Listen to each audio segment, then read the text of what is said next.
Good evening. How are we all? I hope we're well. Haven't we had some lovely weather again?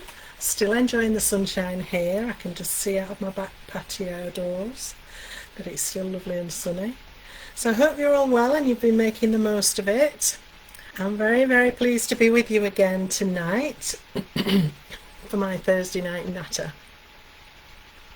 So let me know if you're there, if you're in the room, if you can hear everything okay, and we'll just give people a few minutes to pop in, say hello, and then we can get going. Well, we've got so much to talk about, haven't we? So excited. Hi Kim, hello Sue, hi Wendy, hi Jamie. Good to see you again. Thank you so much for coming back for more of me. You must be suckers for punishment. So, haven't we had a busy week? Oh my goodness, I don't know where to start. So we'll just wait till there are a few more people and then we can have our natter. I am enjoying these Thursday night natters. It's so lovely to be able to actually engage with people directly. I know it's difficult when you're on the chat. I can't always answer everybody's comments, but I do try to look at them and what have you. So, hi Emma. Oh goodness, here we go. It's like ticker tape. Suddenly everybody pops in at the same time and then I lose track. Joyce, good to have your company. And Kathleen, really lovely to see you. Bethan, Sharon, hi love.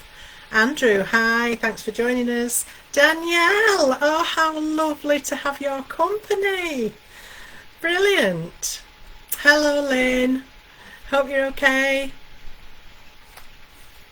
Isn't it just so nice, isn't it, to be able to just sort of have a natter together? I love that. Hi Sarah, lovely to have you with us. And Pippa, hello. Hi Christine. Oh gosh, you're all popping in.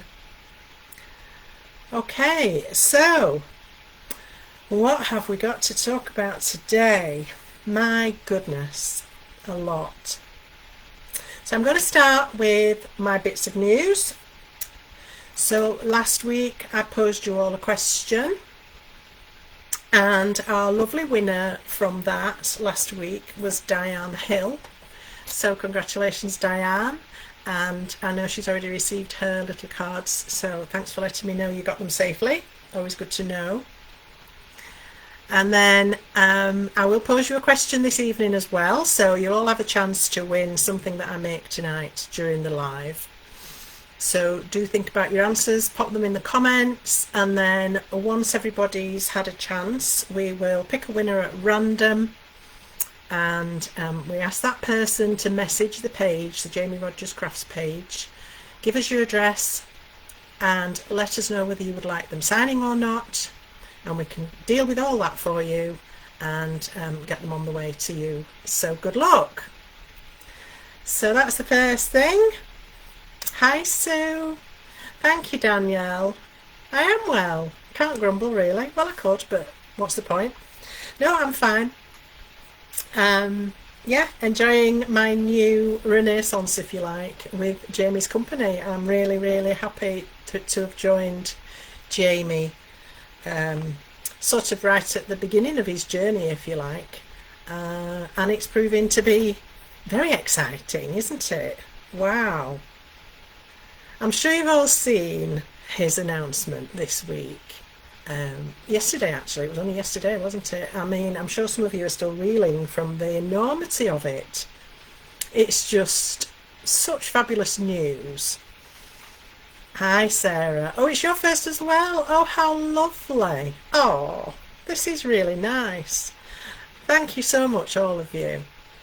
So yeah, so Jamie's announced that his company, his brand, have purchased the Creative Expressions brand. That of itself is mind-blowing. When you think how huge of a brand Creative Expressions was, I mean global, with enormous names under their umbrella designing for them, and also if you remember the designer boutique little section where they could showcase upcoming designers. I mean, they were massive, weren't they? And it was such a shock to everybody when they went bust, or well, when they went out of business. They didn't go bust. Retirement and hard business environment and all the rest of it had a part to play. So yeah, it was a right shock, wasn't it? And I don't think anybody expected it. So to see that brand survive and under Jamie's guidance is just phenomenal. So well done, Jamie. Congratulations. I feel like a proud mum, but it's more like he's more like my little brother, and he's equally cheeky. But anyway, yeah, I wish him all the best. I know it's a lot of hard work and there's a long road to go, but he's definitely on the right tracks there. So isn't it just fantastic? And everybody seems really happy about it. So many, I've had lovely messages myself, I've had lots of people getting in touch, and I know Jamie has as well, so thank you all for those, and for being on board and being supportive with it all, because it's it's big, it is big. And on the back of that, I know some of you knew I was already going back to Hobby Maker, and I can't tell you, I'm ecstatic. I have missed it so much. Not because I want to be on telly, I never wanted to be on telly. I just want to share what I can with people. So that was a great avenue for me to be able to do that. I've always loved demonstrating when I've been in my shop. I've always loved demonstrating at exhibitions. I've done at the NEC for companies in the past. Right going back to my early 20s, I've demonstrated, not it's particularly in this craft world, but certainly in a crafty environment. Some of you might know I used to do decorated eggs, decorative egg craft. So that's making decorative objects from real eggshells, and I did that from my teens. And then in my 20s I joined the Egg Crafters Guild of Great Britain, and I learnt so much from that. That was how I got into paper crafting, because that was how I discovered rubber stamping. So we're talking 40 years ago. I don't bear thinking about. And I discovered rubber stamping, and I wanted to put a stamp on the eggshell. Well, of course the eggshell's curved, so I was like, well, I'll take the rubber off this wooden block so I can actually curve the rubber. If I'd only known what I'd just done. But there we are, water under the bridge.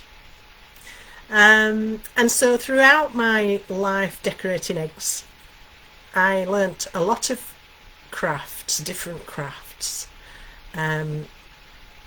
Like they say, jack of all trades, master of none. Well, that was me. I could do a bit of this and a bit of that, a bit of everything.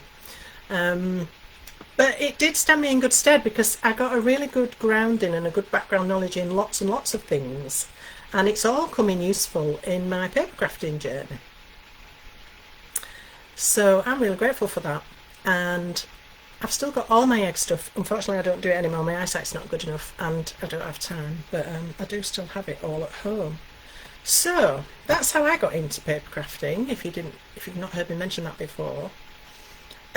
So I've always really enjoyed, as I say, the sharing of ideas, I suppose teaching to a certain degree, and explaining things and discovering things, and then being able to say to people, hey, what have you seen this? What about this? I love that journey of discovery, and I'm always looking for something else to find out about, I'm very inquisitive in that regard. I love all that. So when it came to going on telly, it wasn't really that I wanted to go on telly. It never was, but I did want to demonstrate to people. So that was how it happened, and Creative Expressions very kindly gave me the opportunity. I had been with a couple of other companies before that, so I had been on the other channels as well, but Creative Expressions really gave me the best opportunity that I had had. And oh, Kathy, you are joking. Wow. Sorry folks. Kathy Shuttleworth just said she was a member of the Egg Crafters Guild as well. Wow. How come our paths never crossed? That is, mind you were the other end of the country, I guess. Yeah, amazing. Amazing. Small world, isn't it? especially the crafting world. Yeah, so there we are. So to be going back to Hobby Maker is an absolute joy, and I have some news that has made me very, very happy. I have found out that my first show back will be with Nigel May. And if you know, my last show that I did before I left was with Nigel. So I feel like it's come full circle, and I can't wait to be back there and see everybody again. I know Jamie loved it going back, and they are very welcoming and very friendly there, and they'll do everything to make you feel at home. So I'm really, really excited. So just in case you don't know, I'm going back on Sunday the 27th of July to Hobby Maker for Jamie. However, I will be launching the rebirth of the Creative Expressions brand, and I will be bringing to them a new concept in die cutting. I've never seen anything like these before. I think they are fantastic. I am having so much fun creating with these dies, and I cannot wait to share this new collection with you. So have a look out for that if you can. 27th of July on Hobby Maker. I'm not sure of my hours yet. I will be posting about it, and I'm sure Jamie will as well, so keep an eye out for more news about that, and we'll keep you posted.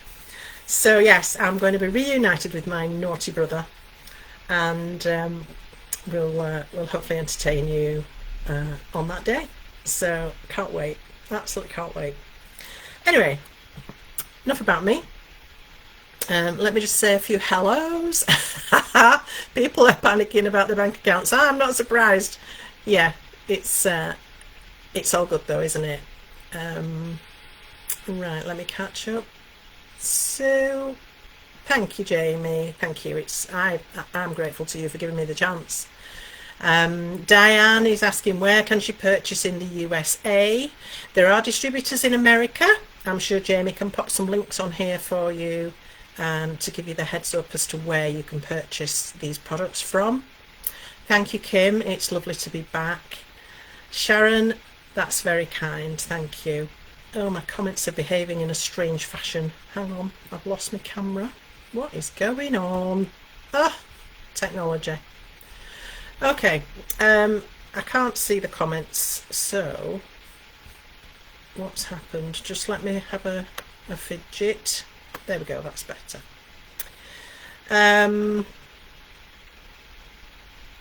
Thank you, Sharon. Sharon's popped a stockist on there for you, Diane.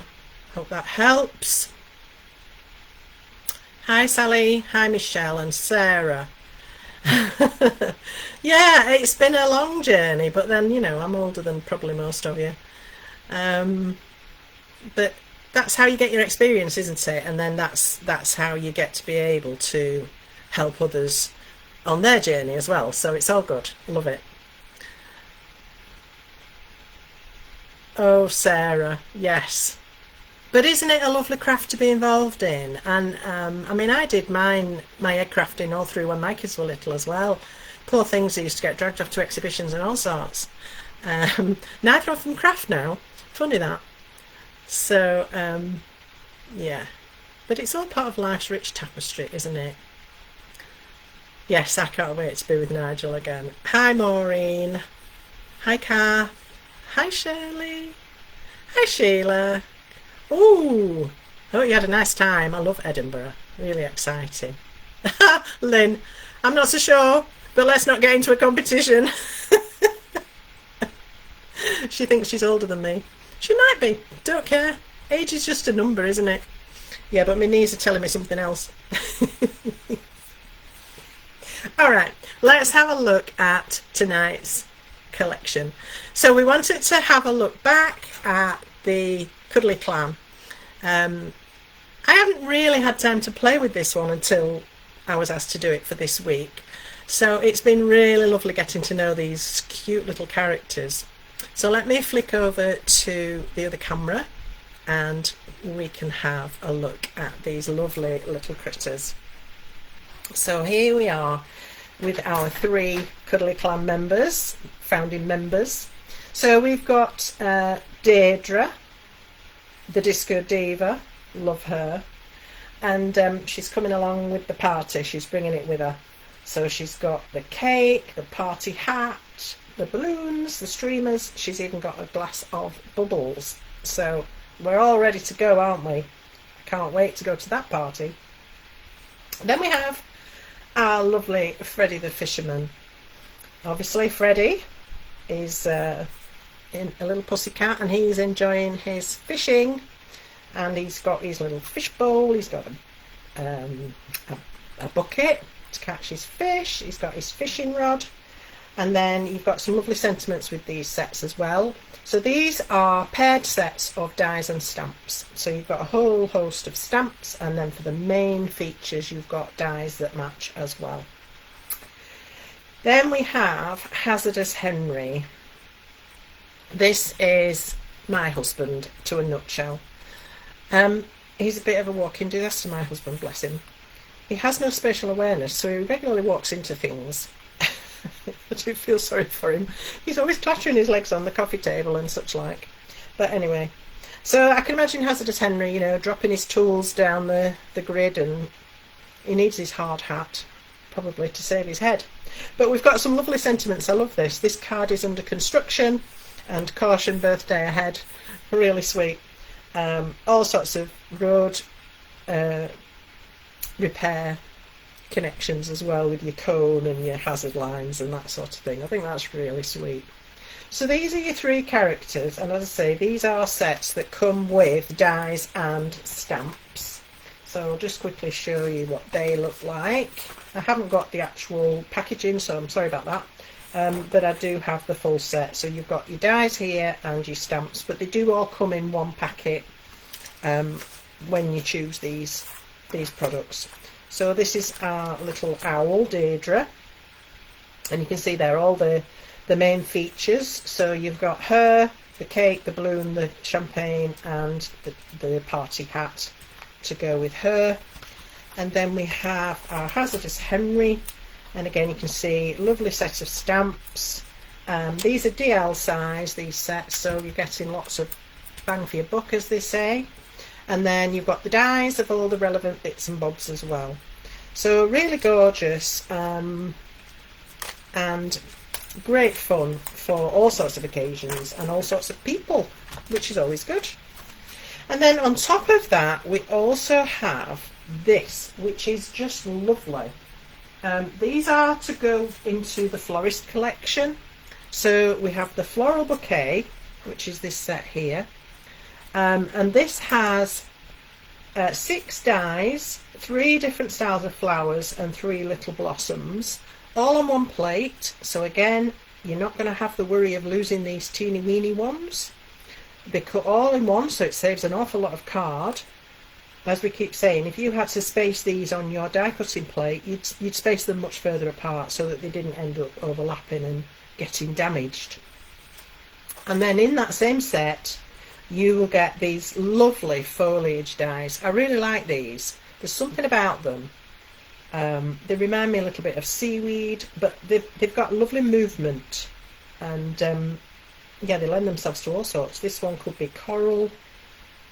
You've got lovely leaves that could be autumn leaves, summer leaves, you know, depending on the colours you choose. So lots of variety there, and this is what they look like when they cut out. And as with a lot of Jamie's dies, when you cut these, you also get embossed detail. Can you see all those lovely extra added details that come out with one pass through the machine? You can deepen these if you want to by using a rubber mat after you've cut them, but you don't really need to because it does it all in one pass. So the leaves have got veins on them, the flowers have got a lovely dotted centre, lines on the petals, dots on the petals. Really super. Absolutely love these. And then together with this collection also came out the velvet alphabet. Now this is the medium, so I'm only guessing, but there may well be small and even large coming later.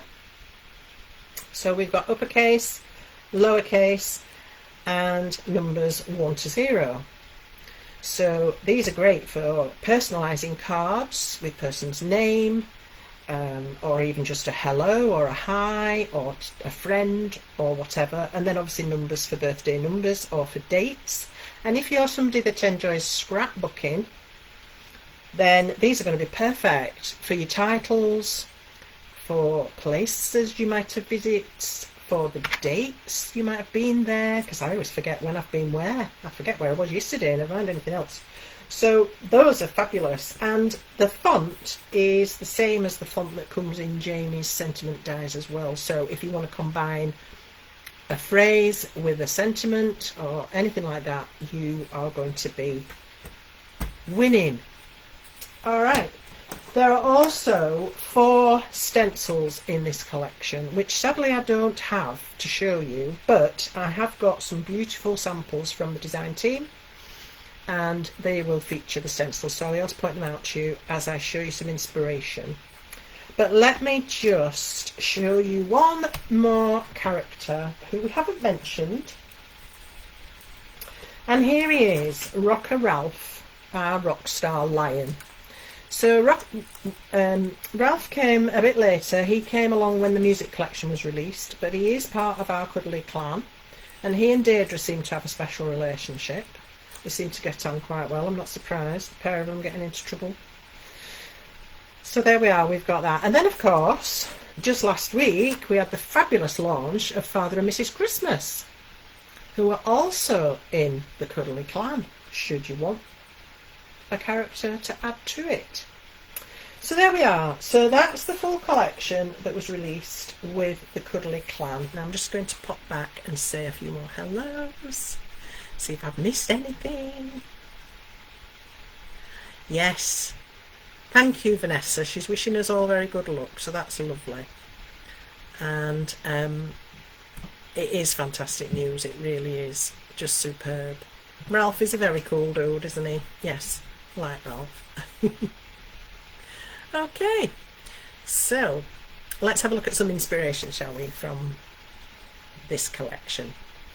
So I've got some beautiful cards here featuring Deirdre. Here she is in all her glory, and this one is showcasing the balloon stencil in the background. So there's a stencil that has balloons and confetti. That's the only one I have got, and I will be using it. There's your lovely disco ball, the cake, which you could use for any birthday, couldn't you? Or even you could take the happy birthday off and it could be a wedding cake or whatever you want. And there she is having a glass of, or a martini, glass of fizz, martini, whatever it might be, or even just a fruit juice, who knows. And there's that fabulous alphabet showing 21 again. Yeah, that's me every day. And here we have another one. Now this is showing an older stencil. This is a checkerboard stencil. And that's lovely in the background here. These are those beautiful flowers from that new set I've just shown you. Well, new, when it was new with the Cuddly clan. And then there's Deirdre. And we've got the postage edge circle and the stitched edge additional detail. Isn't that lovely? Really like that. And then here we have another one. This is lovely. This again has got the balloons in the background, but this one's been embossed through the die cutting machine with a rubber mat. She's there with a cake, balloons and a party hat, and she's got everything she needs to have a real good time. So there we are, that's our lovely Deirdre, or Deirdre, however you say it. I always thought Deirdre was spelt with an IE at the end. This one's spelt with an RE, so that's why I'm saying Deirdre, but enlighten me if I'm wrong. Alright, let's have a look at these. Now this shows that foliage set off to great effect, doesn't it? Showing the seaweed and the coral, as we've just talked about, a lovely watery background with some bubbles, and then these fish from Freddy the Fisherman. And it just shows you how versatile these sets are, because you don't have to use the main character. You can use all the little accessory stamps and dies to do something entirely different. I think that's beautiful. And then we have this one, which is very different again, and this is using the florals and the leaves. We've got some lattice trellis in the background that's come from one of the previous oval sets, and then this wreath. Isn't that colourful? It's just pretty and happy and joyful, isn't it? I think it's gorgeous. These lovely flowers, little blossoms, each with centres, and then the different styles of flowers to make up that wreath. It's just beautiful. And I believe this sentiment, if I'm right, came with the tiled collection. I might be wrong, but it's an earlier one, and it's really nice. Hoping you have the most fantastic day filled full of birthday magic to help you celebrate this special day. Isn't that nice? That's so lovely. So there we have our florals. Now let's have a look at Freddie. Here he is. Now he's nicked Deirdre's balloons. Naughty Freddie. But there he is with his dungarees and his little grandpa vest. I love this balloony background that's all been carefully coloured. And then we've got the balloons that came from Deirdre's set. Isn't that colourful? Absolutely gorgeous. And this is lovely. This is a little gift bag made by Lynn. And she's used, this is one of the other stencils. So this is the cat paws and bones. And then there's a dog paws and bones as well. And she's used that to go with Freddie. We've got a lovely gift tag as well. And there he is with his fish that he's caught. He's got his fishing rod and his bucket. So that's lovely, isn't it? And here we've got Freddie, and he's been pinching Hazardous Henry's bits and pieces. It's a bit naughty, aren't they? So you can see here we've got the cat paws and bones, and then here we've got the spanners. That's the fourth stencil in the set. So he's gone into workman mode, and I love the pink hat. I think that's just fabulous. So perhaps it's a lady who's repairing things. She's got a tool in her hand there that looks a bit lethal. And we've got the cone, the light, and caution birthday ahead. I think that's lovely. And this is very sophisticated for a nice young 18-year-old. So again, we've got cat paws and bones. This one's been letterpressed. I'm going to show you how to do that in one of my demos.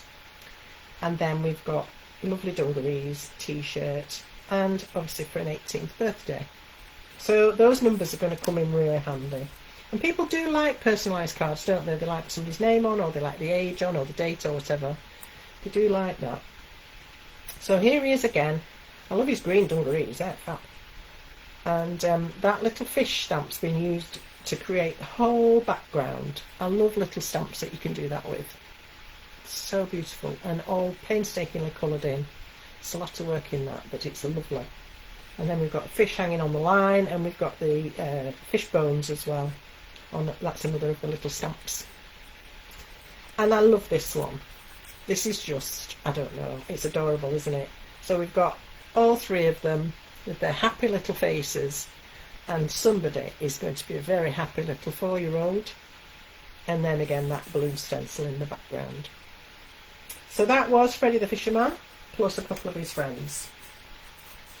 Alright, and let's have a look then at Hazardous Henry. So we've got Henry in work mode. He's got his, I think it might be a screwdriver, that. A hammer, a spanner, some pliers, a tape measure, a saw. Now those have come from a different set, an earlier set, with the tools and things on.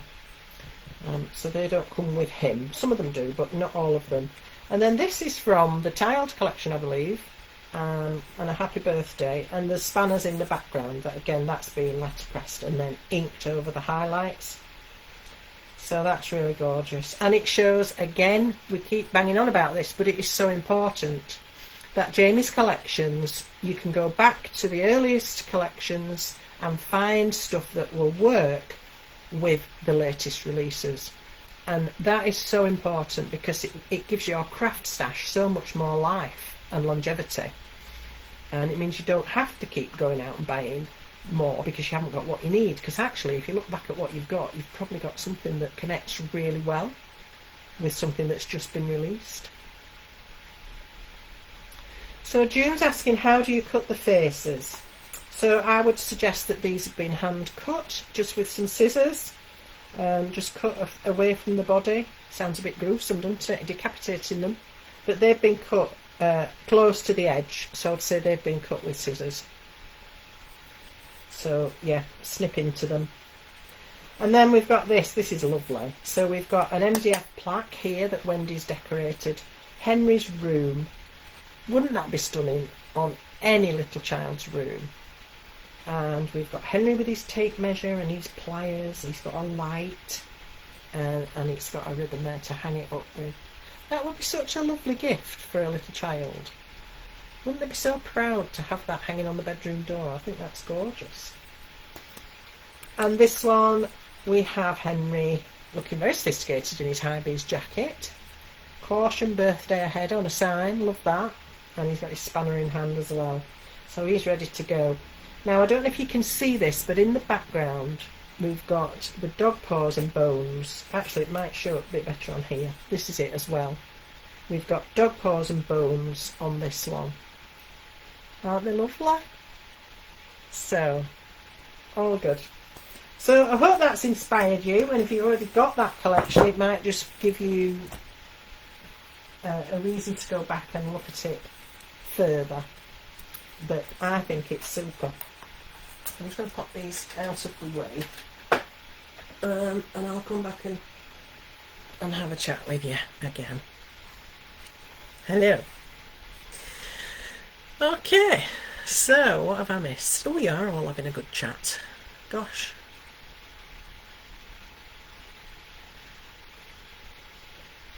Yeah, how many of you went for that Christmas set? Wasn't it absolutely stunning?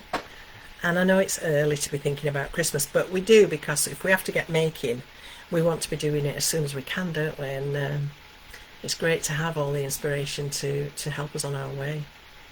So, yeah. Oh, it's Deirdre. Is it Irish? I didn't realise that. Is that the Irish spelling then, the Deirdre, with the R-E at the end? Yeah, nice to know.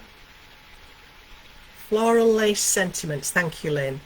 So you're a lot more familiar with them than I am. I'm new to this this team, so I'm still catching up. Thank you, yes. So that lovely birthday sentiment in the middle of the floral wreath is from the Floral Lace collection. So if you've got that, perhaps you've missed it, or perhaps you know all about it. Oops, my screen's gone large. I love that, Michelle. Give Freddie the guitar and call him Freddie Mercury. I love it. The samples are stunning. The design team are just such a talented bunch, and they are going to be very excited going forward with the extra stuff they're going to get to play with, aren't they? I love it. So, yeah, all very exciting. So, yes, that's a good point, Sarah. Sarah's saying that her nieces have different names, and that is something that happens quite a lot. People like to look for a name that's a bit out of the ordinary, or perhaps change the spelling, and you can't find personalised gifts with them on, can you? So it's lovely to have the alphabet, and you can spell the name however it needs spelling, and you've always got it for every birthday and Christmas if that's what you need to do. Oh, Michelle, what is wrong with you? Nothing wrong with you, darling. She's made 22 Christmas cards already. That's fabulous. Come November, I'll be jealous because I'll be scrabbling to make some and you'll have yours all done. I'm always on the last minute, shocking.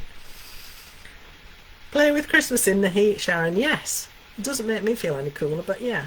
I haven't done it yet, but I know it's going to be on the way very soon. So,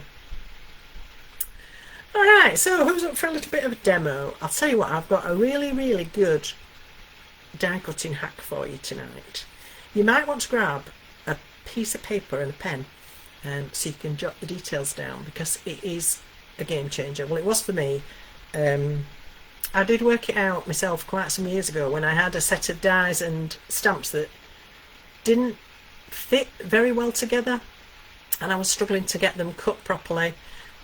So I worked out this way of doing it. So not that Jamie's don't fit, because they do, but I wanted to show you this hack in case you've got some dies and stamps that you perhaps don't get on with.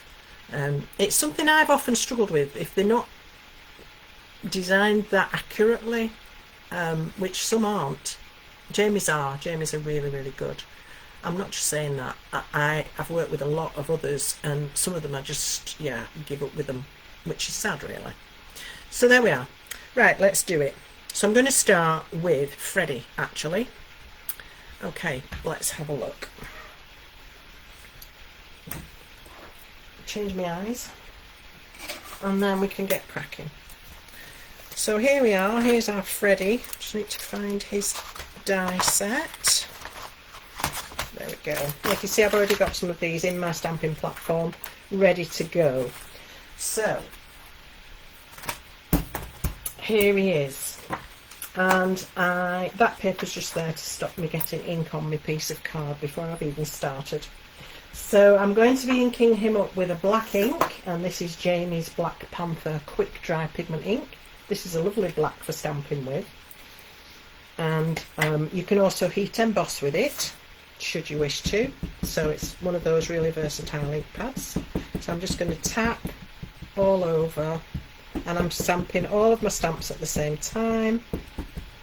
This is again the beauty of a stamping platform, isn't it, as well, because even if we don't get perfect images, we can go back and re-ink. So firm pressure all over. The detail on these is so lovely as well. Oh, that's not bad for a first impression. I just missed a little bit of there, and I want the eye a little bit darker, so I am going to go back.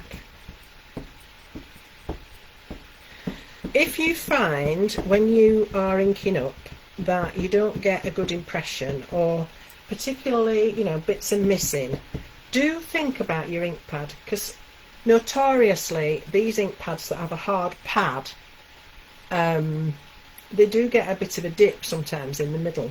So when you're inking your stamp up, just pop 2 fingers in the centre of the back of the ink pad as you tap, and then sort of tap and press at the same time, and you might find that solves that problem if that's something you've ever come across.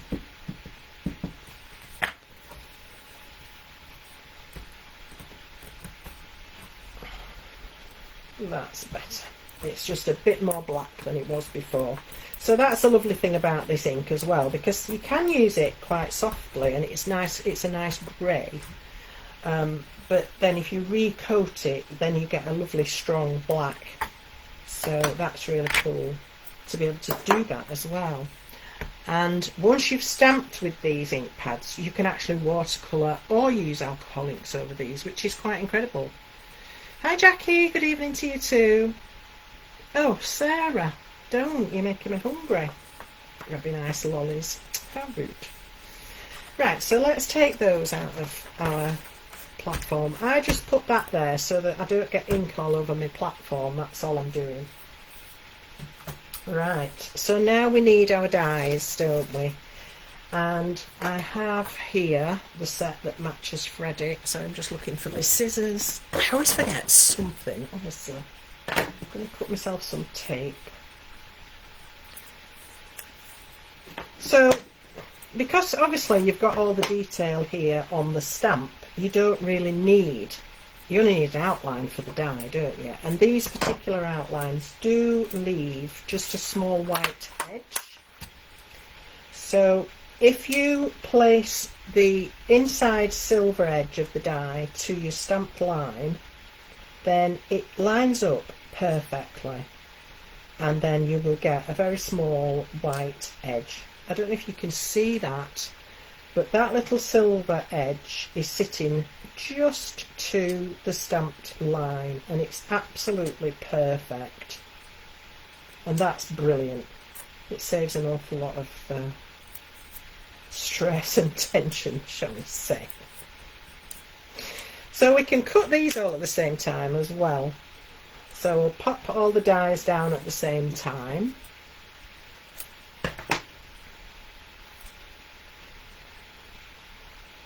Okay.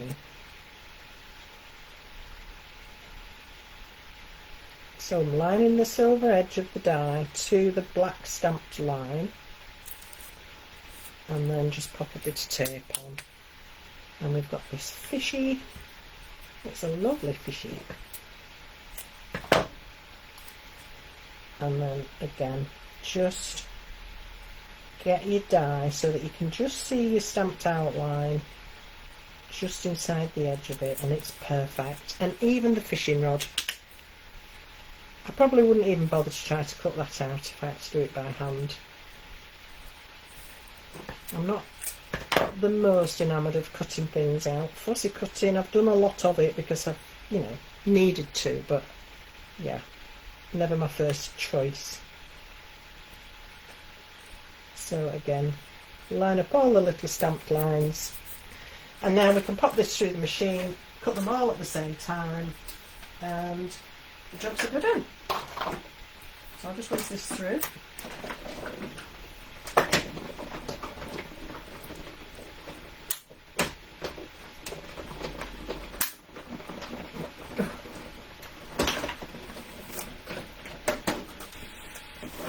Alright, so now you can see, I can get the tape off, just how perfectly these cut out. Look at that, that's beautiful. And I have tried to do this by hand and leaving a small margin. I can never get it equal, and it ends up looking a bit like a dog's dinner. So to get such a perfect edge to that is just spectacular. Can you see? It's just a small white edge all the way around and perfectly even. So that's a real boon as well. And it just goes to show the quality of Jamie's designing, which is fabulous for the rest of us. Makes life easy, doesn't it? Now look, even that, look at that. So cute. So there we are, those are our elements.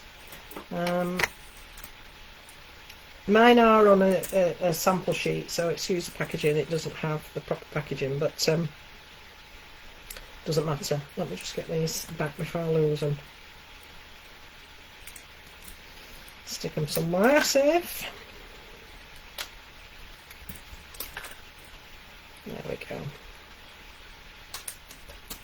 Alright. So now you can choose whether or not to colour and how to colour and what to use and all of that. So I decided that I was going to use the Enchanted Sprinkles to paint with, because I like painting. I prefer painting with inks than I do with pens or anything else. I don't know why, it's just what I like doing. So having these lovely colours to go at as well is incredible. And if you haven't seen these already, these are a dye and mica powder, so absolutely packed with intense dye, a dry dye powder, and then also absolutely jam-packed with mica, a high quality mica. So these have a beautiful shimmer. They are a dry powder that are accelerated with water. So you can sprinkle them onto dry card and then spritz them and they will explode like fireworks, or you can wet the card first and then drop them in and they'll travel in more like waves, if you like. It gives a different effect. And there are 12 colours so far. I say so far like I know more than I do. I don't know anything, but you know, I could hazard a guess that there might be more in the future. So I'm going to use these to mix actually with water. Now when you spritz them and spray them, then you get a multitude of colours coming out of these. But if you actually mix them with water to use as a paint, then they're going to create one solid colour. So another tip for you, when I'm watercolouring, I have 2 jars of water. One is going to be my dirty jar and one is going to be for cleaning my brushes. So I'm going to put my brush in water just to get it saturated to start with. I always have a little bit of kitchen paper to hand. Right, let's start with this little fishy bucket. Okay. So obviously this is a wooden bucket and I want it to be brown.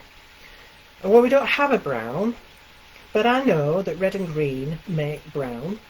So I'm going to choose the Christmas red, and I'm going to tap a little bit into one of these wells. Now, you really don't need very much at all for this.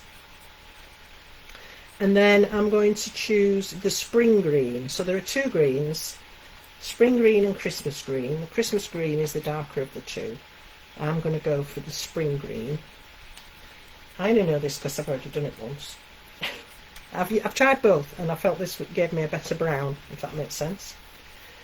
So now I can put some water into these. Look at that, that's a proper red, isn't it? How lovely. A bit more water into that.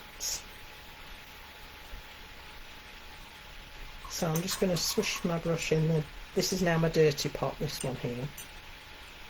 And I'm going to now mix up the green. Bit more water.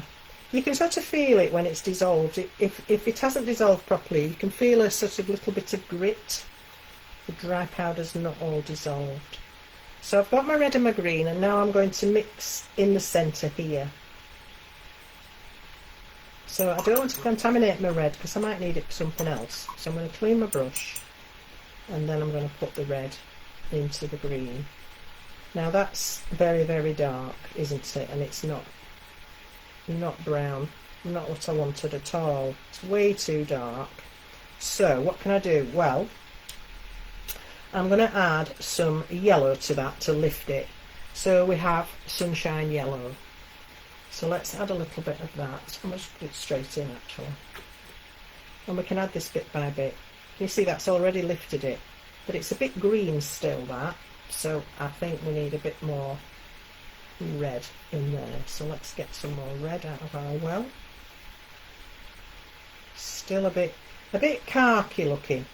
So this is what I do when I'm trying to find a colour. I work with what I've got and I'll mix until I get what I want. So I think I'm going to actually put a little bit of this golden yellow in. This is more of an orange tone. I'll just put some in the well here. I'm going to clean my brush. Now my water is getting quite green, so any water that comes out on my brush will be green. Now at this point it doesn't matter because I'm mixing, but what I'll do then is go into clean water, and that will take out any slight residue from the dirty water. Okay, so now I can mix this lovely golden yellow.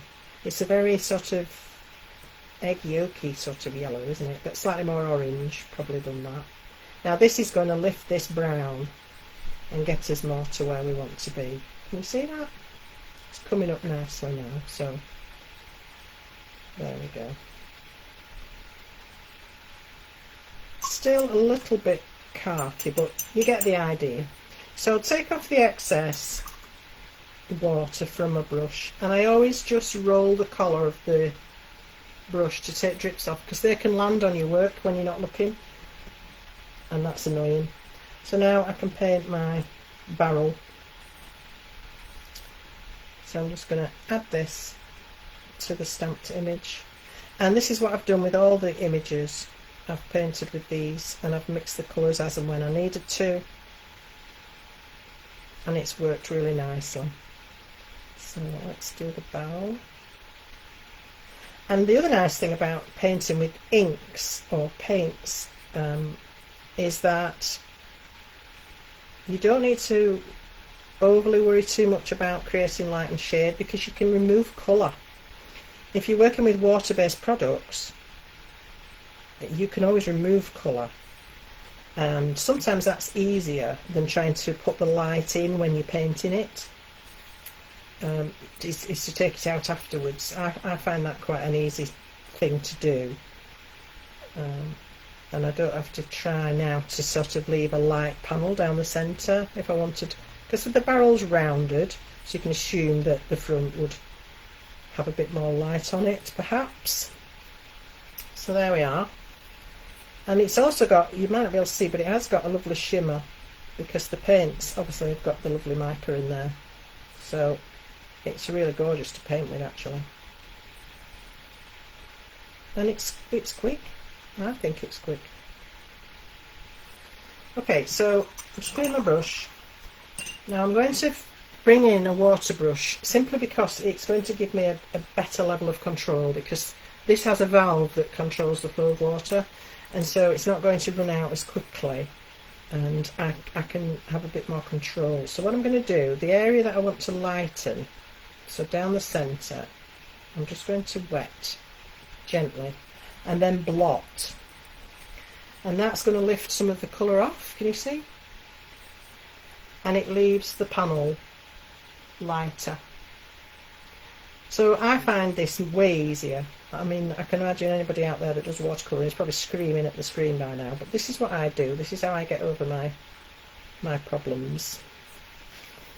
I remove colour, and then you just clean your water brush by swiping it on your kitchen paper, and it'll come back to clear.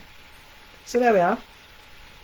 And then if you want to add a little highlight, perhaps up the handle there, you can just do the same thing and actually lift the colour off.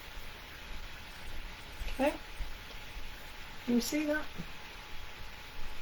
Quite like the effect you get when you do that. I think it would be much harder to lay down a very light coat and then a darker coat and blend the two. For me, that's how I find it more easy. So maybe you will as well. It's always good to try a different way of doing things, isn't it? Alright, so I need some orange now for my fish. Well, they could be silver or blue. I decided I wanted them orange, so I'm going back to my golden yellow. I'm not using this one because it got a bit mucked up. And I'm going to bring in a tiny bit of Christmas red, which also got mucked up. So let's have some fresh. When I say mucked up, I mean, you know, mixed. I don't always say things in the best way, do I? So that's a bit too yellow for me, for my fish. So dirty water, clean water, and then into the red. So let's just put a touch of red into that orange. Oh, that's much better. That's a nice fishy orange, isn't it? I like it. So again, just roll off any drips of water on the collar of your brush. And then in we go and paint our fish.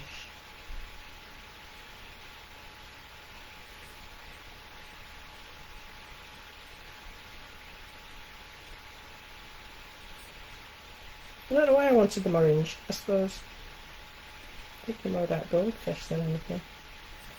But there we go. Nice and colourful. You can do them whatever colour you like.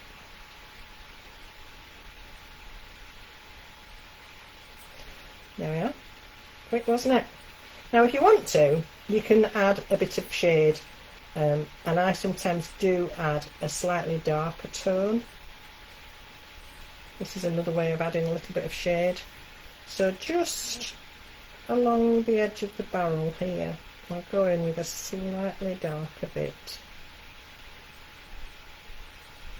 And maybe there where they're overlapped a bit, and you know. It's up to you.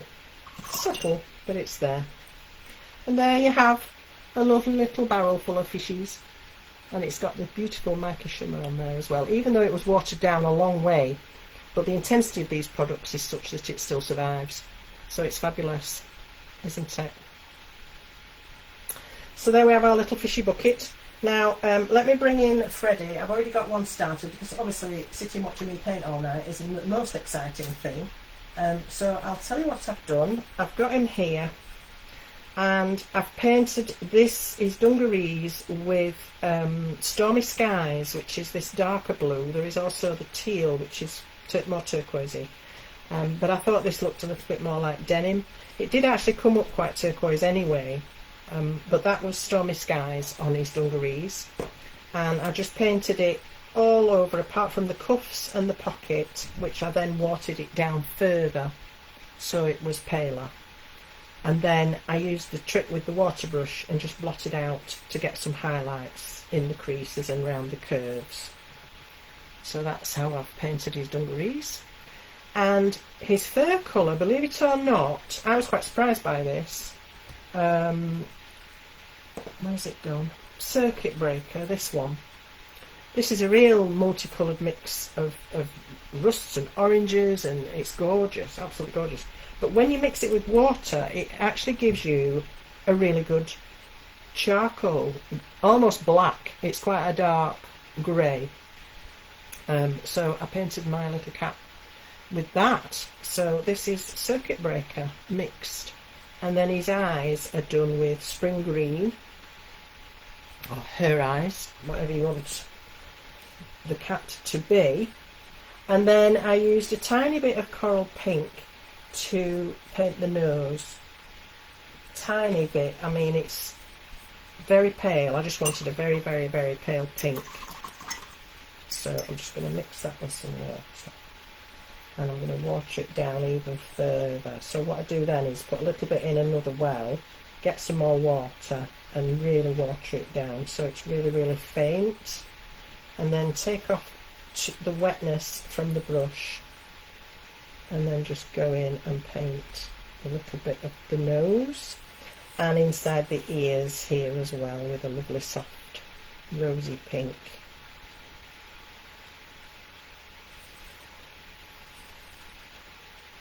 And that's just all you need to do with that. I would say don't get you, if you can help it, don't have your paint too wet because it can bleed across your stamped lines. So let one area dry before you go into the next. Now the only thing I haven't done here is the t-shirt, so I'm going to do that in sunshine yellow. So we'll have the clean well, come out of the clean water and mix. Isn't that a gorgeous colour? It's just little sunshine in a little palette, isn't it? Okay, again wipe the colour of your brush and then carefully paint the t-shirt, because if I do bleed over into this blue I'm going to end up with a green, which is not ideal. It's not the end of the world either, but you know, I've let the blue dry. I did the blue earlier, so that's dry, so hopefully that's not going to happen.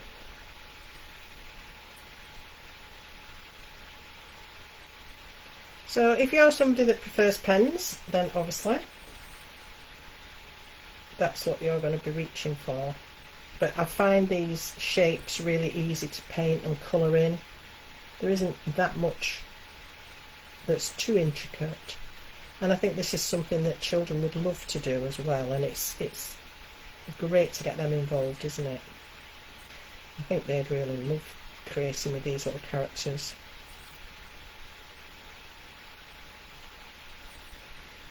Okay, so that's our Freddy done. Isn't he stylish? I think he's lovely. So that's Freddy. We've got our barrel. I've got a little fish already done, and I've got the fishing rod already done as well. So they're all ready to go. Now onto the card itself. I wanted to create a birthday number, so I'm going to do a white circle and a coloured number. Now I could paint the number, or I could die cut the number out of this bit that I've painted blue, and I'm going to try that because I didn't do that the first time. So just let me find my numbers. Oh, what have I done with them?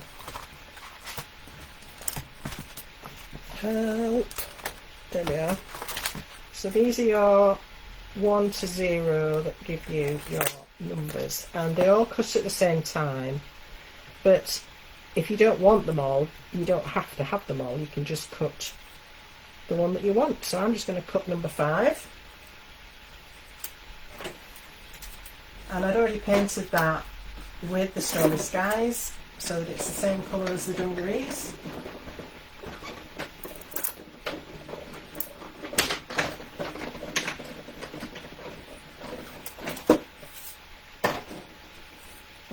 So now we've got a blue 5. So it's up to you which way you want to do it. You can cut it and then paint it. You run the risk of stretching it and having it misshapen though if you do that. So I think painting it first and then cutting it might be slightly safer. I don't know.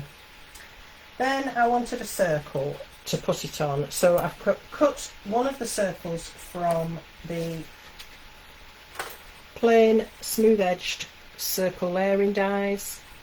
The size will depend on the number that you're using as to which size you're going to want to cut, but that's really useful to have. And then I'm just going to stick this on. It's funny when I make these cards, I think, oh, it's a bit simple that, but actually there's such a lot of technique involved, different bits and bobs. I've still got quite a bit to show you if I finish this one, so I hope you're enjoying it. And just pop that on that little circle.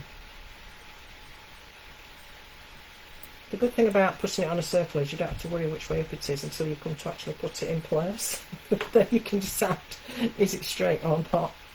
So that's our birthday number, ready to go.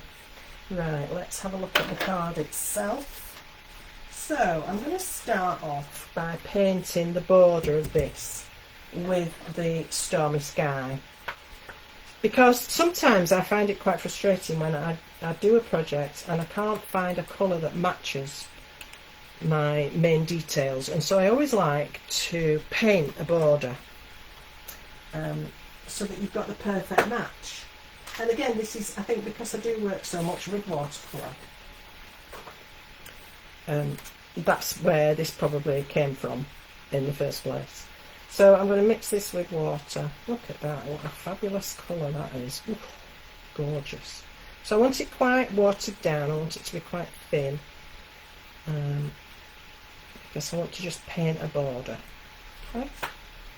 So I'm going to make sure when I paint this, it's a bit too thick still, a bit more water.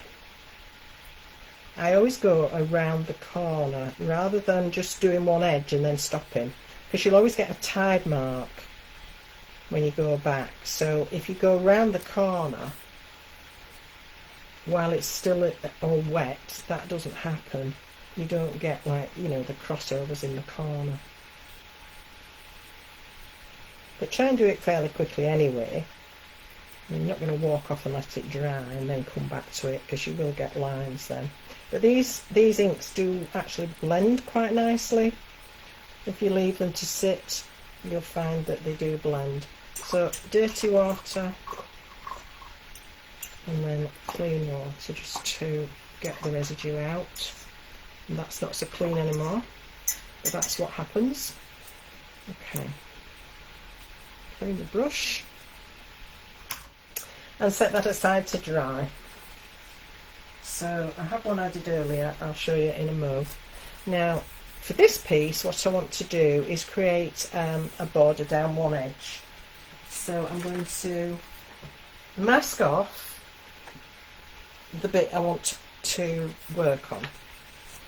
Okay, so I've got stencil tape and I'm going to put one piece just about 1/4 inch in from the edge of the card, and then I want to leave a gap of about 1 inch, something like so, something like that. Try and get it as straight as you can. I have been known to measure it because I'm a bit like that, but whatever floats your boat. Alright, anti-static bag. I'm going to heat emboss. Anti-static bag, quite important so that your powder doesn't stick where you don't want it to. And then I've got this little fishbone stamp, and this is my Versamark. That is supposed to be white, clear, but you know, things happen. It doesn't stop it from being effective and from working. So I'm going to stamp this little fishbone stamp randomly through this border, and I'm going to rotate it, change the direction, change the amount of it that shows until I've filled up the border. So turn it round so that you get a different angle on it.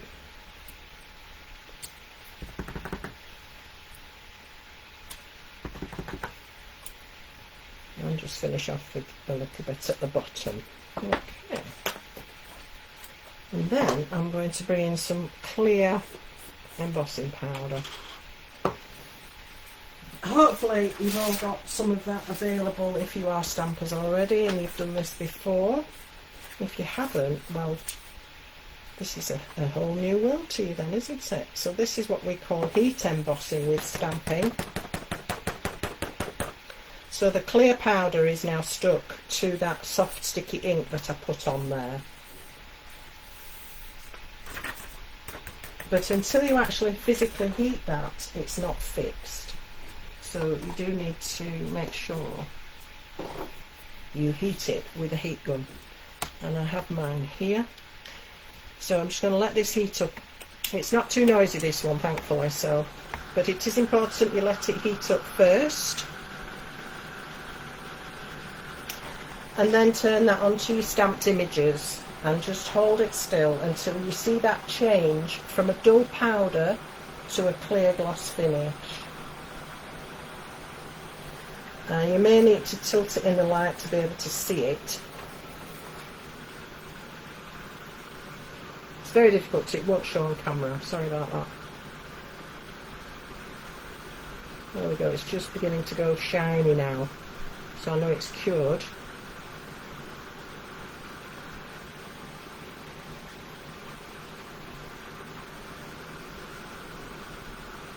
And it will bubble your tape when you do this, but don't panic. It's still doing its job. Okay. The fan's come on my computer now. So I'm just going to press that back down. And then I'm going to bring in the Blue Emperor pigment ink from Jamie Rodgers Crafts.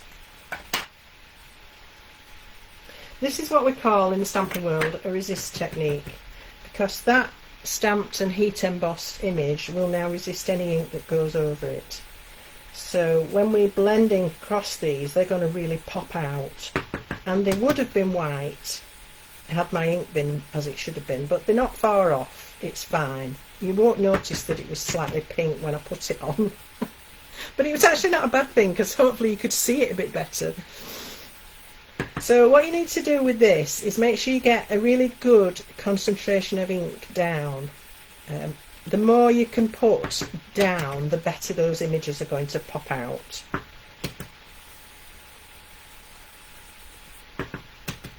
I'm just taking off a little bit excess when I do that, so it's not going in too heavy. We always say this, you can add more but you can't take away. So go in gently and then add more should you need to.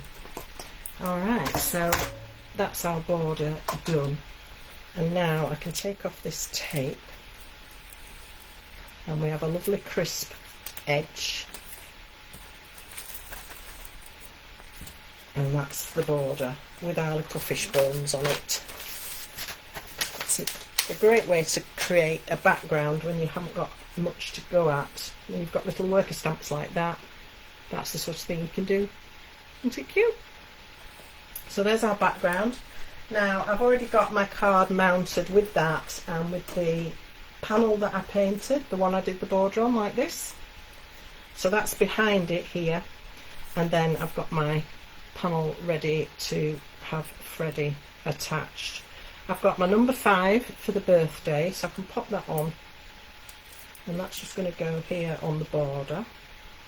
Well, you can put it wherever you like, but that's where mine's going. Freddie, he's going to go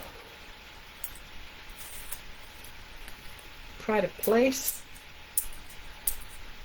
but I just want to leave a little bit of room for his fishing rod on this side, so I'm going to pop him slightly towards the border on that side.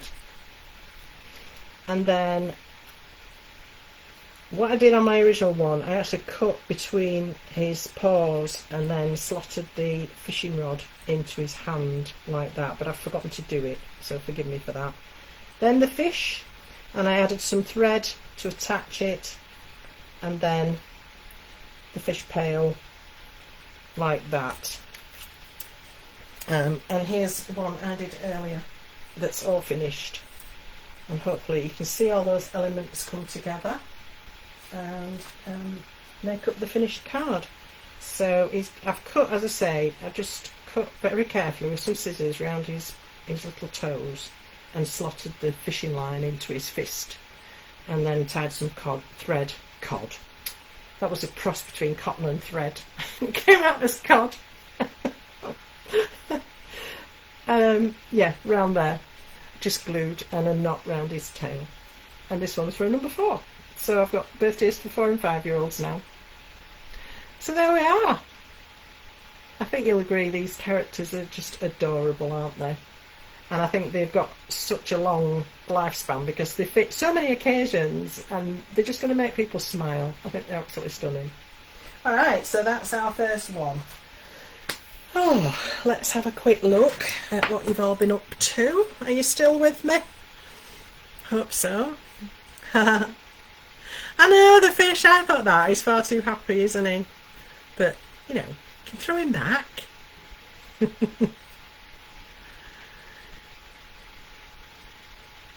So, lovely to see you all. Really lovely to have you all with us. And thank you so much for joining us and supporting us.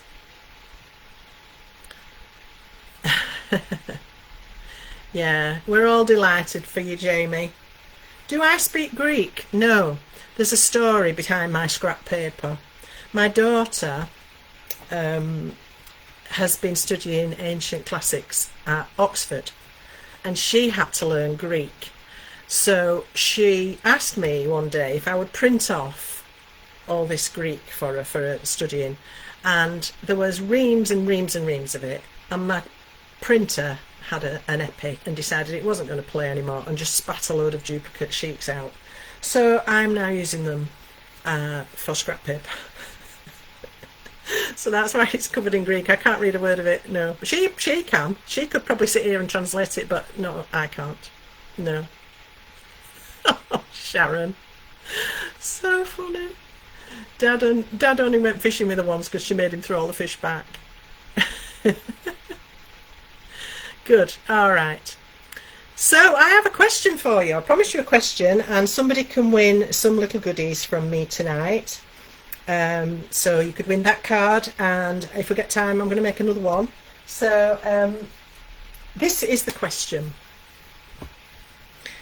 What is your favourite Creative Expressions product? So because Creative Expressions are obviously having a renaissance now through Jamie, we would like to know if you have a favourite Creative Expressions product, and if so, what is it? So if you pop your answers in the comments, we will pick a winner at random, and that lucky person can win. Well, they might not think they're lucky winning my stuff, but hey, best I can do. So yeah, somebody can win some goodies, and it just, you know, it's so exciting to see Creative Expressions back and going in a fresh new direction with a fresh new hand guiding it. So I think that's absolutely wonderful. Alright, so thank you all for that. So what is your favourite Creative Expressions product? Pop your answers please in the comments here tonight. If you weren't here earlier, what we ask you to do is, if you are the winner, message Jamie Rodgers Crafts page privately with your address. Let us know if you'd like the product signing or not, and then we can sort that out and send it to you. So there we go. Alright, so I have got another demo for you, but before I do it, I just would like to show you, I did mention I had a little die cutting hack for you. I'm not saying I've invented this, but I did work it out myself. I'm sure other people have done the same. So I'm going to be working with Deirdre next, and so I'm going to have a look at the balloon and the disco ball from this set. Okay, so let's go back to the overhead. So here we have this balloon, Now this was one that I struggled to get the line right on. I don't know if it's because it's such a fine line or what, but I was making a bit of a pig's ear of it. And so I decided to try this method, and it worked a treat. So let me find the die. So here's the matching die for the balloon. And I need my platform back. So let me just take Freddie out.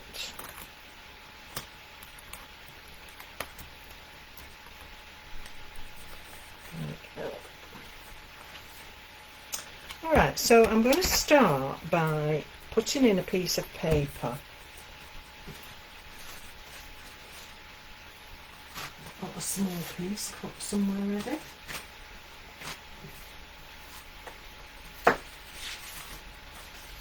There we go.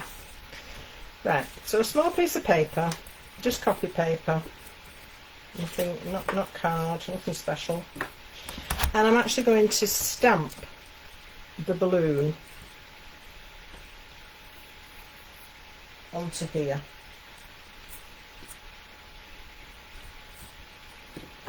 Okay, so we'll bring back our black ink pad.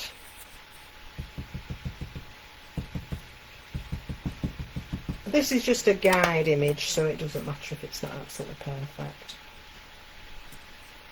Okay, so there I've got my stamp. And then next what I'm going to do is cut the balloon out of a piece of card. And I've got just a small piece to work with here. So I'm going to cut the balloon and create an aperture.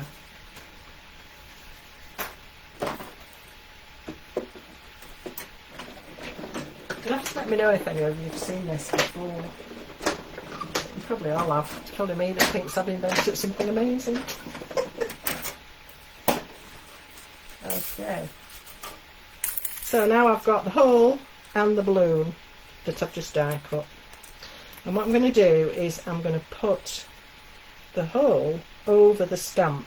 And by doing it this way, I can see how much border there is around the balloon in this case.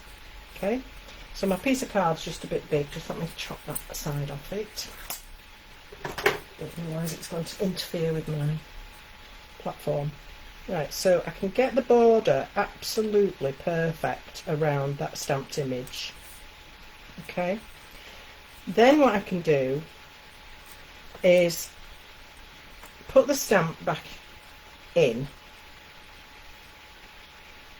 and line it up like that, and pick that up on my lid of my platform. And now if I put that balloon back in the actual die cut shape, this will stamp in exactly the right place. Is this making sense?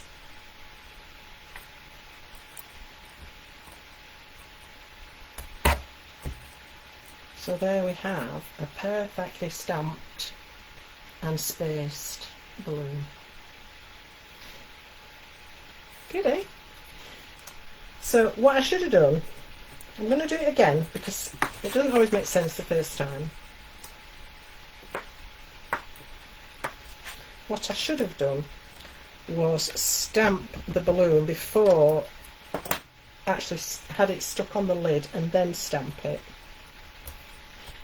and then put that over it, and then I know the balloon's in the right place. I missed a step, sorry about that, I've just confused everybody, haven't I? So there we are. That's the best way to do it. Is I'm just looking for another balloon. I'll have to cut another balloon, sorry, bear with me. There's my little piece of card gone. There we are. Oh, hang on, I've dropped everything on the floor.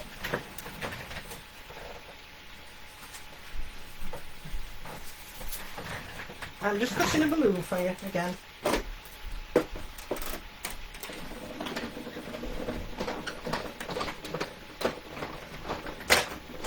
And then I'll just run through those stages again because I just think I've confused you a little bit there. Okay. So I've got my aperture and my die cut. I put my balloon on my platform and then stamped it, so ignore this one. That's rubbish. So put your stamp on your platform and then stamp it. Okay, then it's always going to go back in the right place, isn't it? Then position your aperture over your stamp and get the borders where you want them. And then put the die cut balloon back in the aperture. And then you can hold this down with the magnets.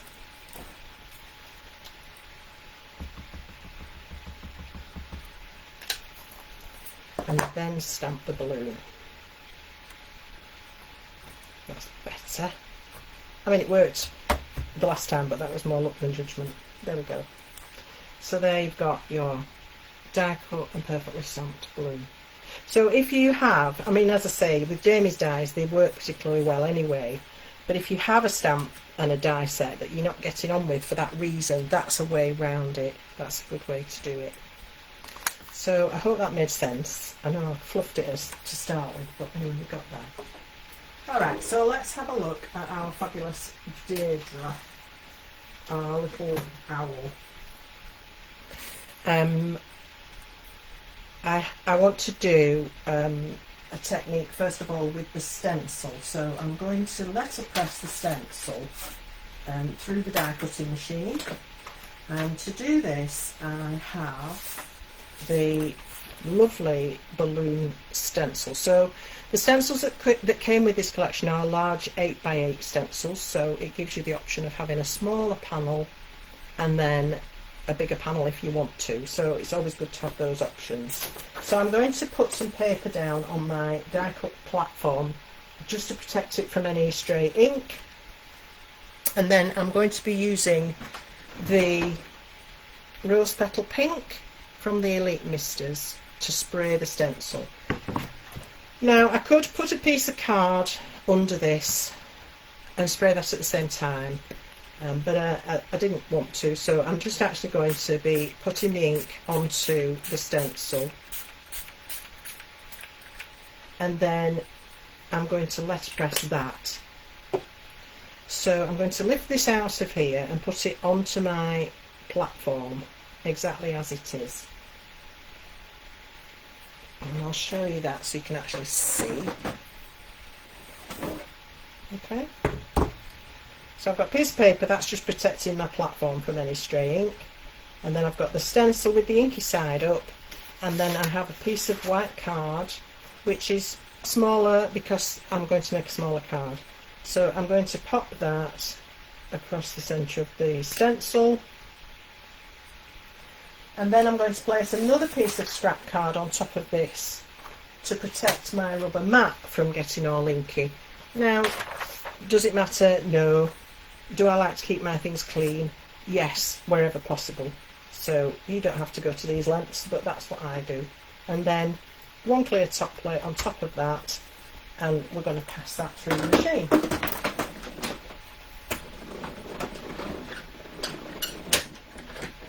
I would say when you're doing this, try to only put it through the machine once, just so that the stencil doesn't move, because the rubber mat is quite stretchy and it does move. If you watch it through the machine, you'll see that it sort of moves as it stretches. So try to only send it once. If you come back the other way, you might find that you get a double image. So there we are. So that's now letterpressed. So you can see it's actually embossed the pattern into the card. Can you see that? It's quite hard to see. So these balloons are raised and then the ink is settled in between. And that's how I've created my background for this card. Just put that out of the way. That particular ink, the spray ink, just rinses away with water, so you don't need to worry about putting your stencil into water straight away or anything like that. You can just rinse it under the tap and it all falls away. It's absolutely lovely. Okay, so for this card I decided to use the rectangles, and I've used the decal edge rectangles. So I've used 3 sizes. This is the largest, then I've used the next size down, and then the balloons cut from the panel that I just created. with the decollage rectangle. Now I wanted this next layer to be pink, and I tried the pink cardstock that we have from Jamie, and it wasn't quite the right colour. And again, that's just something that annoys me, but that's me. Other people might think it's okay, it's fine, good. I don't. So I'm going to do it again, and I'm going to paint the edge of this. Let me just grab some paper, sorry. More Greek. Okie doke. So I decided if I wanted it to match perfectly, the best way to do that is to use the same product. So I've taken the tube out of the bottle, and I've literally poured this into one of the wells in my palette. And then I'm going to use my big flat brush again. I'm not adding any water to this, and I'm just going to paint the edge. So much like I did when I painted it with the Enchanted Sprinkles powder, but this time I'm using the spray to get a perfect match for the backdrop.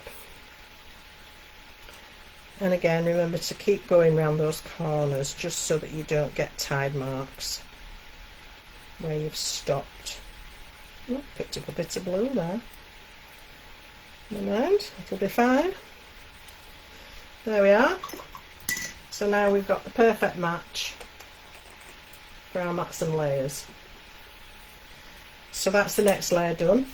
The next layer down is going to stay white, and then the actual card itself will be white as well.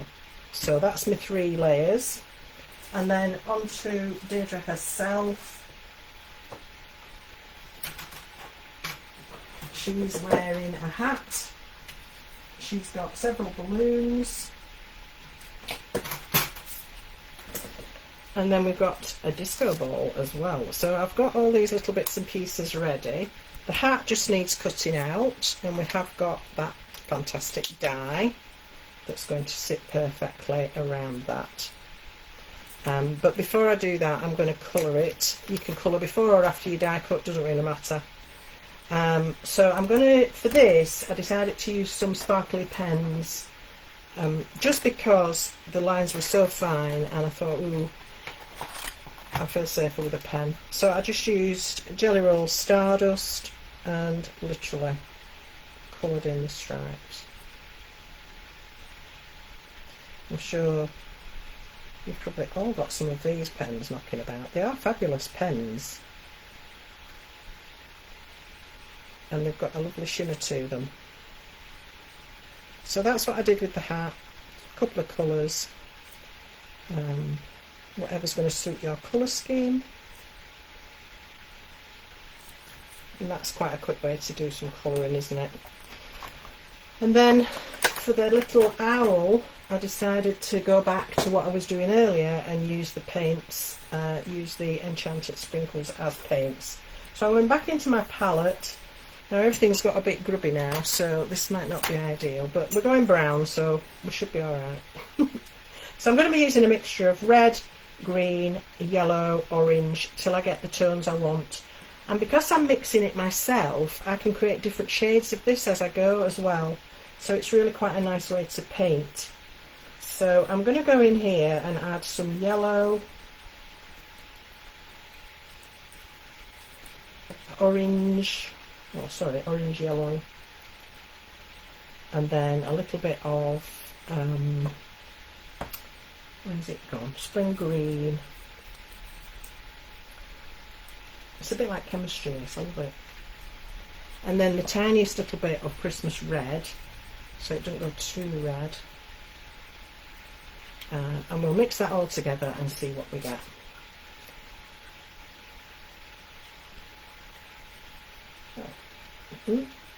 Interesting, again, khaki-ish. So if it's too khaki, which that is quite green, isn't it? So I'm going to pop in a tiny touch more red and a tiny touch more yellow. That should bring it up a bit. There we go. lighter. You see the difference? It's much more of a nutty brown now. It might be hard to see on the camera, but... And you can just mess till you get what you want. It's great. Okay, so remember to keep mixing this each time you go back, because the mica always settles out. So just give it a good mix so that you get some on your brush, and then don't have your brush too wet. In fact, I sometimes just take off a little bit before I go in. Okay, so this is going to be the darker section. Around her head, up her tufts.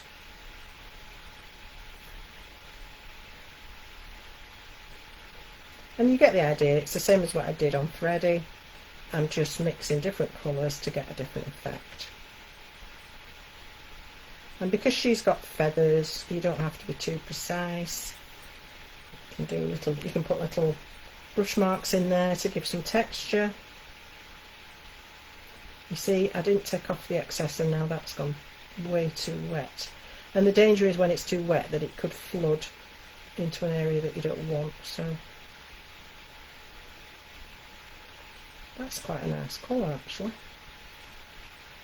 Anyway, that's where I started, and then I went lighter and added some different shades. And I also added a lot more water, so just by adding a lot more water we can get a much paler shade. So if I go in there with a lot more water and then perhaps come down on her belly, you see how that's going to be so much lighter. And all I did to that was add water. So you've got freedom, I think. For me, I think that's the beauty of it when I'm painting with inks. I've got total freedom. And I can make it work the way I want it to, which is always good, isn't it? So I don't know how I got into this habit of doing it this way. I don't know, but I do enjoy it. I have tried pens. I like watercolour pens, but again I tend to scribble them onto either my mat or a palette and then add water and paint with them.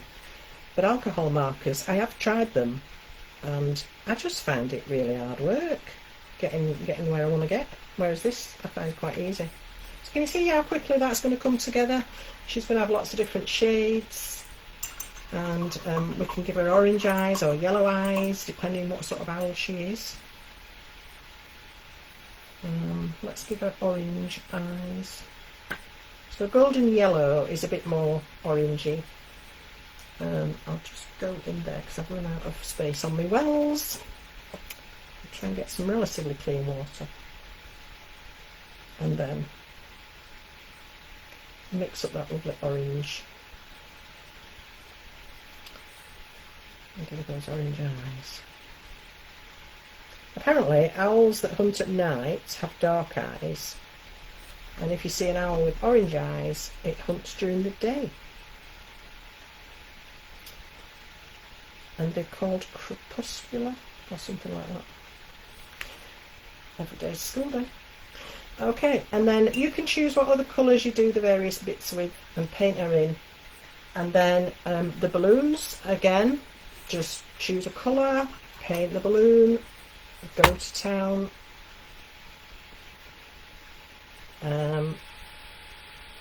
I tend to try to keep my brush in a curve and just follow the stamped line, and then fill in the balloon, and then try and leave a little highlight somewhere. So if you decide which side the light's coming at, follow the curve of the balloon, fill that in, and then we go to the other side of that and leave a little white strip, and that's your highlight. So there you go. So you can do your 3 balloons in different colours. You can go back and give it another coat, get rid of any streaks. You see that? That wasn't hard, was it? So 3 balloons, and then the glitter ball. So let me just grab mine. It fell on the floor.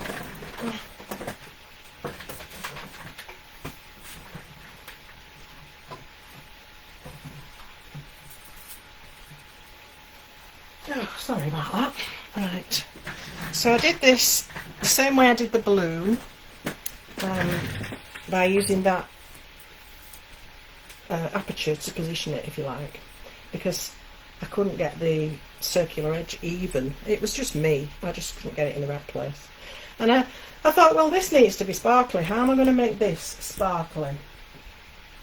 So I thought, well, obviously glitter is going to be good for that. I've lost everything today. Oh, I'm terrible, honestly. Sorry, I know it's got writing all over it, but so I decided I wanted to add some glitter, and the best way to add glitter into small areas is to use a glue pen. So I've got one of Jamie's fantastic gemstones glitter. This is the Argentine, and it's a lovely silver. So I literally just coloured in the squares on the glitter ball, and then tapped on the glitter. So I've stamped this with the Panther Black, and then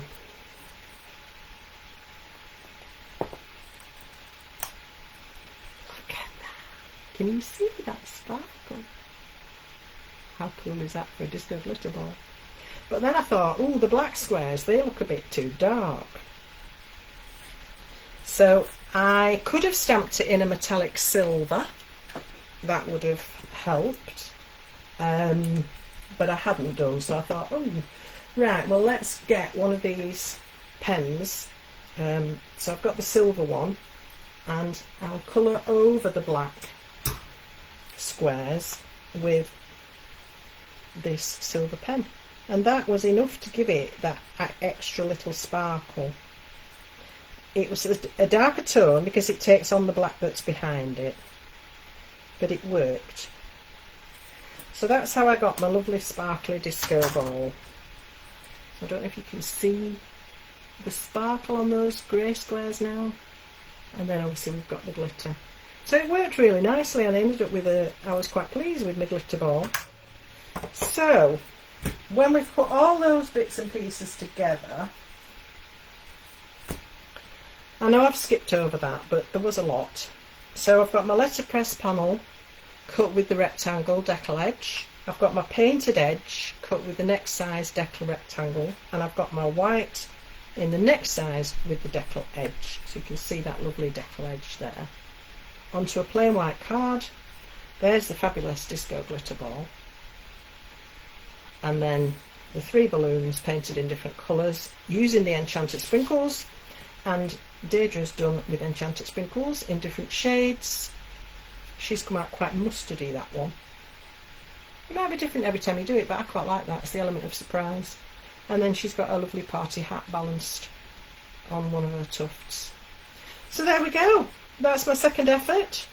I hope you've picked up a couple of tips. That's something useful at least. So yeah, it's been a lovely evening. I've really enjoyed your company. Thank you so much for joining me. Let me see if I've missed anybody. Oh my goodness, there's an awful lot. I will read all the comments when I get a moment and answer that. So if you've got any questions, do pop them in the comments while you've got a couple of minutes now, and I will respond to them.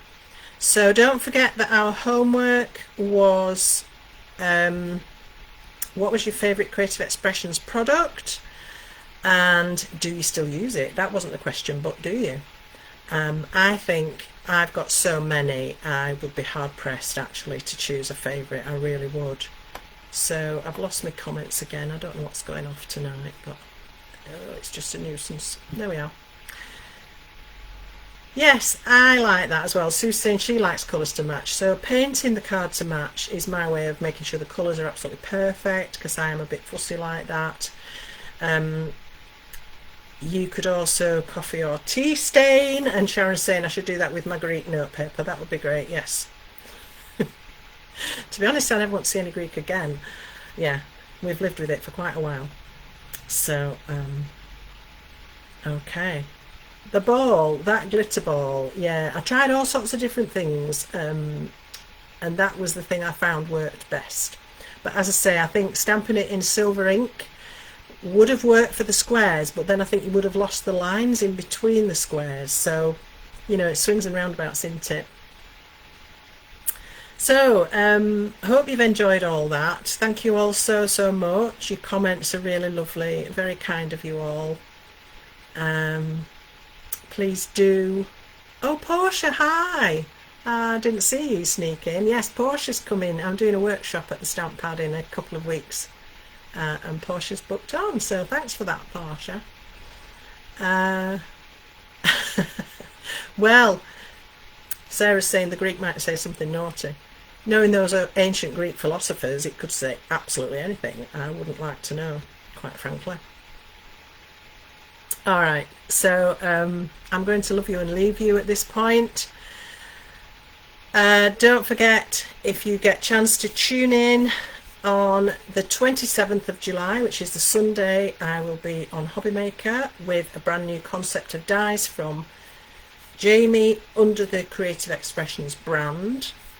And Jamie will be back on Monday with his Monday Night Natter.